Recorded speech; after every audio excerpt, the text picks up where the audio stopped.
ఒకప్పుడు ఏ డ్రెస్ వేసుకోవాలో అడిగి అమ్మ సెలెక్ట్ చేస్తేనే గానీ వేసుకునేది కాదు. ఇప్పుడు సొంత నిర్ణయాలు ఎక్కువైపోతున్నాయి. ఒకప్పుడు అమ్మ జడేస్తేనే గానీ అయ్యేది కాదు. ఇప్పుడు పెద్దోళ్ళు అయిపోయారు కదా, అన్ని నేర్చేసుకున్నారు. అమ్మా నేను ఫ్రెండ్స్ తో బయటకు వెళ్తున్నాను, బాయ్.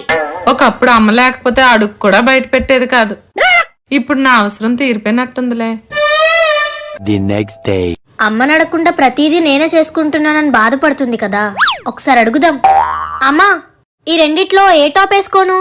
గాడిదలాగా ఎదిగావు, ఏ డ్రెస్ వేసుకోవాలో కూడా అమ్మే చెప్పాలా? అమ్మా నాకు కొంచెం జడేవా? దేవుడు నాకు 10 కాళ్ళు 10 చేతులు ఇచ్చాడు, మరి ఇంట్లో పనులే కాకుండా నీకెంత పనులు కూడా నేను చేస్తాను. అమ్మ నేను బయటకు వెళ్తున్నాను, నాతో పాటు నువ్వు కూడా రా. అన్ని వేళ అమ్మ వెనక ఉండాలంటే అవుతుందేంటి? స్వతంత్రంగా వెళ్ళడం నేర్చుకో. అయినా నాకు సీరియల్ టైం అవుతుంది. అమ్మను మించి దైవం ఉన్నదా?